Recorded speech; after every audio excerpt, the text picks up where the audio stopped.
Welcome back to another episode of Moment with Gabby, where we'll be interviewing Nani Croze, who is the founder of Kitengela Glass Research and Training Trust. Don't forget to like, comment, share, and subscribe, and hit the notification bell to be alerted for new episodes.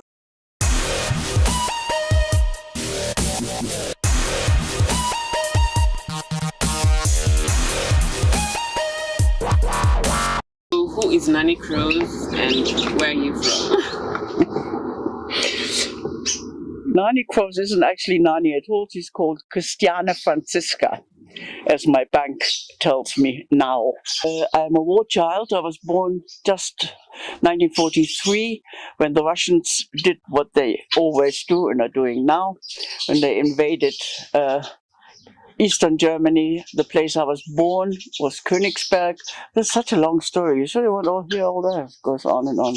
I've written some memoirs. You can read those. Anyway, she escaped from the Russians down to Western Germany on the way to Berlin with me as a 2-year-old.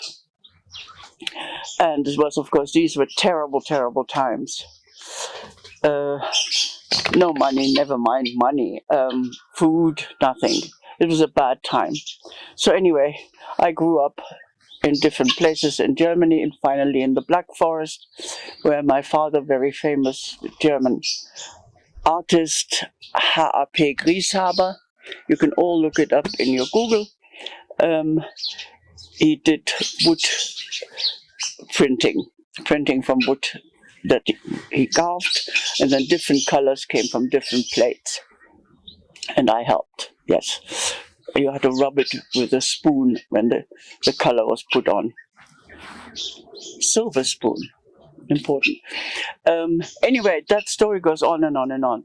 And then in the end I said, since my whole family, 4 generations, all artists, and I said one day as a teenager, I said, what's the last thing I want to do is be an artist. I'm going to study animals. I want to be an animal ethologist, animal behavior. And anyway, I was such a bad teenager that my father said one day, it's either her or me in this household. So they sent me to England to a boarding school, which wasn't bad, and that's how I learned my English anyway. And then went to university, which I hated, Exeter, and I was supposed to study English literature. But I said, gosh, I know all these books. I know more than this guy does, and I left the university, typically me. So I never got any degree or anything. And I went and finally I did 1 year study with Professor Konrad Lorenz. He was the goose man. He's one of the prize, what are the prizes? Come on. Big prize, Nobel Prize. Nobel Peace Prize. Nobel Peace Prize. Anyway, there were 3 of them, and they were doing animal behavior, teaching everybody in the world that animals can hear you. Can you hear me? Dominoes? Yes, I can. Of course.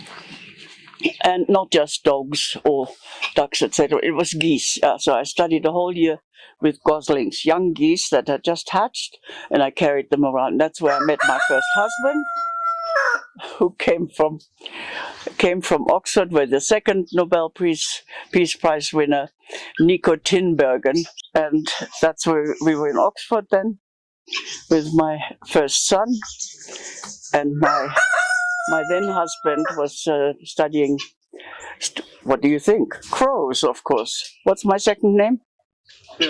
Say my second name is Nani Croze, yes. Okay, so he studied crows. Where are you? Crows. I've always known a lot about crows. We have quite a few here in Africa. We got a letter from the university saying, would you be interested in going to Serengeti to study elephants and help us build up the Max Planck Institute there? Which is what we did immediately. We packed, wasn't much packing to do. I sold the houseboat and off we went. And that was 1960. 8. 4 years later, after studying elephants and all the other animals around, all these beautiful, beautiful African animals, our study was finished, the money was finished, and I had 2 more children, and we went into a VW bus that I had gotten, where I put some cages in the back. We arrived at the border, and we were going to go throughout, from Tanzania to Kenya, throughout Africa, up to Europe again. But the car broke down just as we got across the border. So we stayed in Kenya. What else? And that's a long story, and it goes on and on and on until the Maasai finally were allowed to own land around here from the government, and immediately sold as much as they could. Cars, booze, everything. And my dad very kindly helped me buy some of these plots here in those days. Yeah, in those days they were still affordable. And there you go. And I started building my first houses in Gaudi style, very much comb houses, cob houses, because I hate the American style that's getting worse all over. Although but then my husband said, "Okay, that's enough now. Lived in enough tents, enough bush. I'm going to Nairobi to live in Muthaiga." And I found another lady there. Typical men. Yeah. So it wasn't long though when my second husband appeared, this wonderful man who just died, unfortunately. So what inspired you to start this Kitengela Glass Training and Research Institute? Well, because I'd never stopped really being an artist in all this, even though I'd said I would. So I started with, when we first came to Nairobi, I did a lot of wall paintings, murals. You might have seen 1 or 2 of them. Yeah. The lady by standing lady, yeah, and gosh, so many I can't even. I've got them in books. And then my architect told me once. He says, "You know, Nani, in this country, you can't pay school fees for your kids just for murals. You've got to do something else. There's so many missionaries have come into the country since that that they all want glass windows, stained glass windows, and I think that's what you should do." So I thought, yeah, why not? I've done other things before. So I rushed to England, where I knew a company, Goddard and Gibbs, and I put my kids under good care for 3 weeks, and I learned stained glass. Although what the English do most of the time is drink tea. Oh, it's tea time, and you carry on with what you're supposed to be doing. We started making stained glass, and it's very, very complicated. You need to find the lead to put in between. You need to have a lot of color glass, which is also not easy to find, certainly not in East Africa. And nowadays, can you stop it, you two? Not now. She's in heat, and he doesn't want to know. Stop it. Go lie down. You had to import colored glass, and that's how it started, because the only way to get around it was a friend of mine, a Finnish glass artist, Mikko Merikallio, I must mention, told me use glass, recycled glass. And I said, yeah, of course, it's quite obvious. There's so many bottles the Kenyans drink like fish. So we collected bottles and started a furnace. And then the first furnace was made with used oil, the heat for the furnace, and then after that we went into gas, which I'm very sorry I did, because it's so expensive now, and I have a very hard time finding enough money to get from jobs, obviously, to buy gas for my furnace. It's 1,500 to 800 degrees Celsius you need to melt your glass down.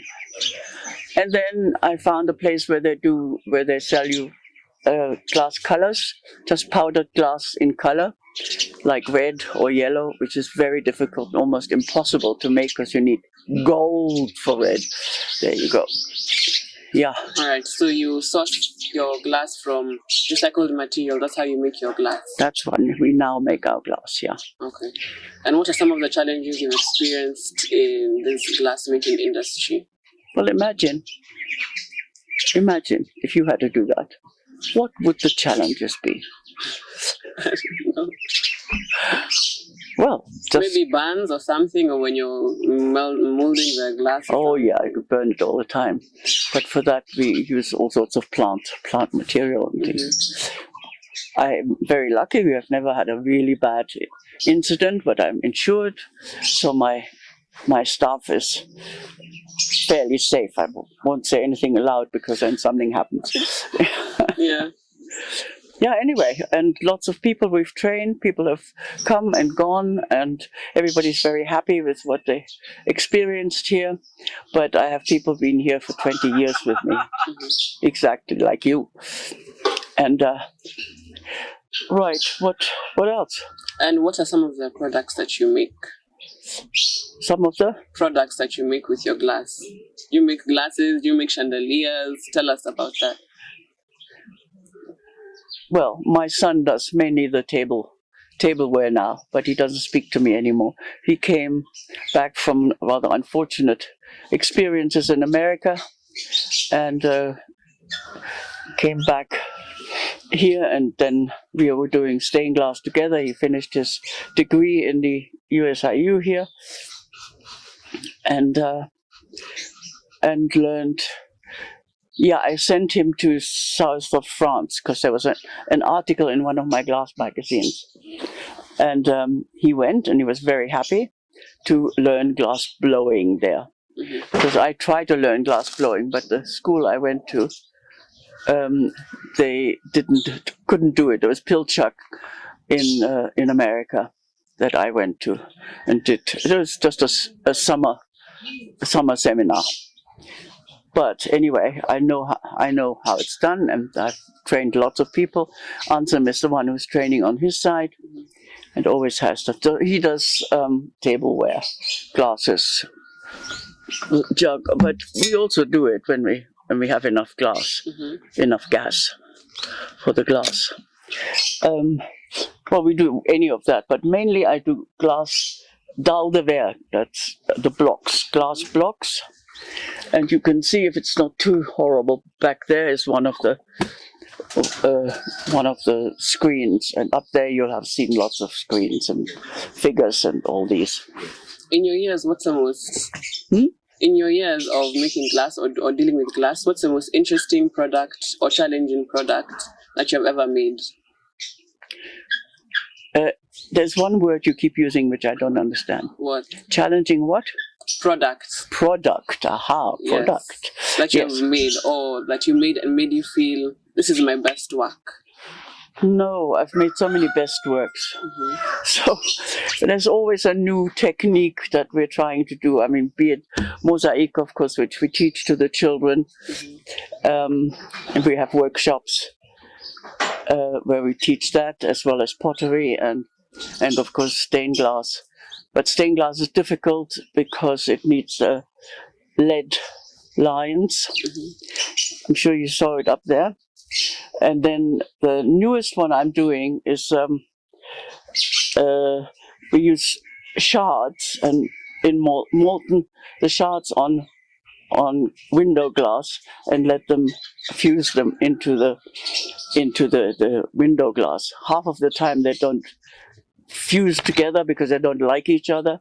If it's a dalle de verre shard, bits of pieces from that whilst we do a dull. Or then, of course, our best thing is we do make flat glass.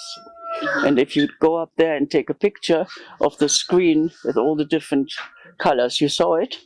Yeah, very good. That's our our flat glass, which is in a way very much like medieval glass,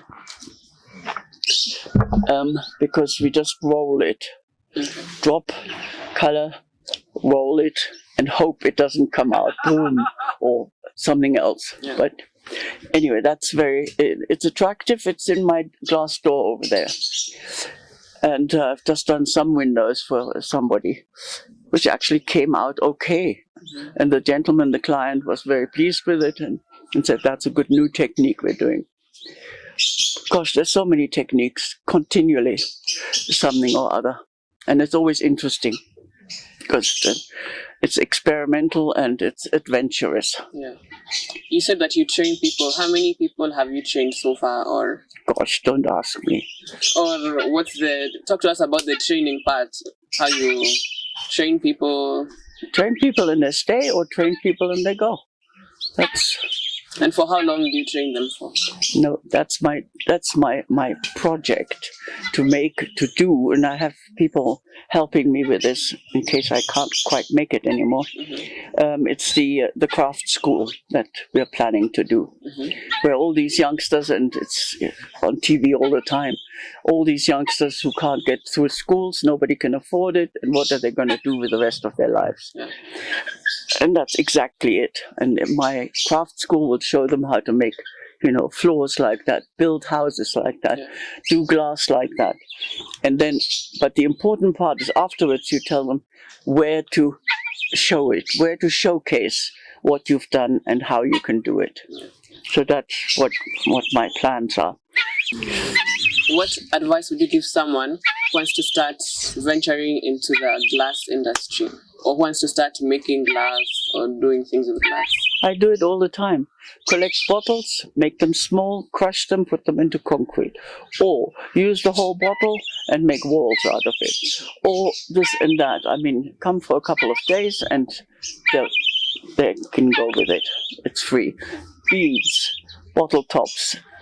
There's so much to be done.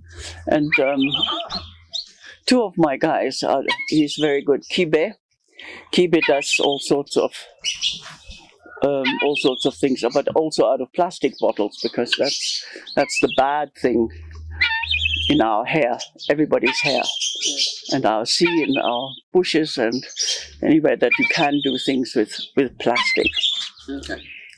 You can also burn plastic and melt plastic and do all sorts of things with it. All right. That's interesting. So as we wind up the interview, I've seen you really love animals. Tell us what more you love. We love each other. Or what do you love, or what do you like doing for fun or to keep you busy, aside from this? I have started reading books again, which I stopped for many, many years. So, and sometimes at my age, I like to just sleep. But it's pretty hard. With guys like you who say come at 2 o'clock, then you come at 12 o'clock, and I haven't even gotten out of bed yet.